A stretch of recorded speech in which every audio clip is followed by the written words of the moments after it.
aku bejanamu, bentuklah sesuai kehendak-Mu.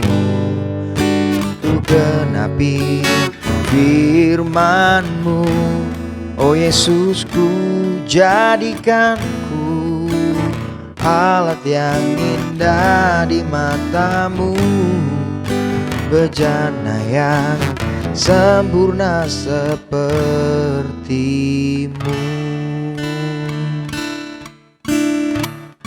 Halo, puji Tuhan, haleluya. Kita masih di bulan Januari, melanjutkan sharing saya sebelumnya tentang pembentukan, yaitu tahun 2022 ini buat saya adalah tahun pembentukan Tuhan. Kita mau sama-sama belajar dari Daud. Saya tertarik kita bahas tentang Daud, bagaimana Daud mengalami pembentukan yang daripada Tuhan. Kalau kita baca di 1 Samuel 17 ayat yang 13 sampai yang ke-14. 1 Samuel 17. Jadi sebelumnya di situ Daud diurapi ya, di perikop sebelumnya Daud diurapi oleh Samuel untuk menjadi raja. Di 1 Samuel 17 ini adalah peristiwa penting di mana Daud mengalahkan Goliat selanjutnya ya. Tapi di 1 Samuel 17 ayat 13 ini, di ayat yang ke-13 dikatakan, ketiga anak Isai yang besar-besar telah pergi berperang mengikuti Saul. Nama ketiga anaknya yang pergi berperang itu ialah Eliab, yang dikira Samuel bakal jadi raja ya karena penampakannya yang luar biasa, ternyata bukan. Lalu Eliab anak sulung, anak yang kedua ialah Abinadab, dan yang ketiga adalah Syama. Daudlah yang bungsu, sering dipanggil Saul untuk main kecapi gitu ya, untuk menenangkan hatinya Saul. Tapi yang luar biasa dari Daud adalah 15, tetapi Daud selalu pulang daripada Saul untuk mengembalakan domba ayahnya di Bethlehem. Daud tetap mengerjakan tanggung jawab yang mungkin kelihatannya sepele, yang biasa, tetapi Daud tetap mengerjakannya. Kakak-kakaknya mengikuti Saul gitu ya, tanpa mempedulikan apa yang menjadi kebutuhan di rumahnya, apa yang menjadi kebutuhan oleh ayahnya dan ibunya gitu ya. Tapi Daud selalu pulang mengembalakan domba ayahnya. Daud gak cari panggung, saudara. Daud gak cari panggung, artinya Daud tetap mengerjakan perkara kecil, yaitu tanggung jawab yang dipercayakan oleh ayahnya. Dia mengerjakannya, tapi kakak-kakaknya mengikuti Saul gitu ya.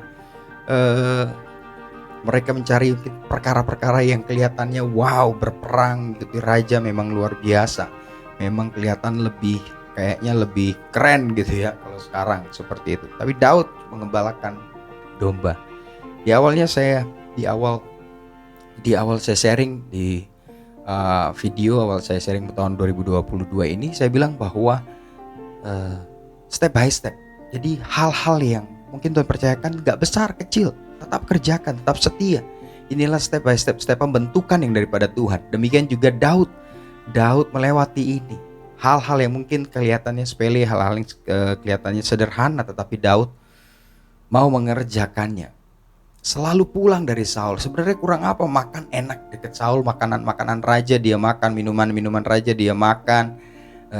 Ada banyak hiburan mungkin di sana gitu ya. Kalau sekarang mungkin fasilitasnya full kalau di tempat raja, full AC dan lain sebagainya. Tetapi dia selalu pulang di sana, dikatakan dia selalu pulang. Dia tidak mementingkan apa yang istilahnya kesenangan gitu saudara. Saul sebenarnya enak sih, dia tinggal main kecapi gitu ya, Saul tenang gitu ya. Terus dia mungkin bisa dapat upah gitu ya, PK gitu ya. Tetap ikut Saul, tapi dia tetap mengembalakan domba, main kecapi sama domba gitu ya, nggak ada yang memperhatikan, hanya domba-dombanya aja. Tetapi perkara yang kecil ini, tanggung jawab yang kelihatannya kecil inilah yang membentuk Daud menjadi pribadi yang luar biasa. Jadi hari ini mari kita mau belajar mengerjakan apa yang Tuhan percayakan saat ini. Mungkin tidak besar, tidak kelihatan wow, tidak kelihatan keren gitu ya menurut orang lain atau menurut mata manusia, tetapi kerjakanlah, karena hal-hal yang kecil yang sedang Tuhan percayakan sama kita itu membentuk setiap kita. Amin. Jadi gak usah cari panggung atau pansos, panjatan sosial gitu ya. Kenapa? Karena promosi datangnya daripada Tuhan. ketika Daud setia mengerjakan tanggung jawabnya yang mengembalakan menggembalakan domba ayahnya ini nggak banyak 2-3 ekor, tapi Tuhan percayakan dia menggembalakan bangsa Israel. Wow. Jadi mari sama-sama kita belajar. Saya juga belajar bagaimana mengerjakan perkara-perkara yang sederhana, perkara-perkara kecil, karena perkara-perkara inilah yang membentuk setiap kita memiliki karakter yang setia.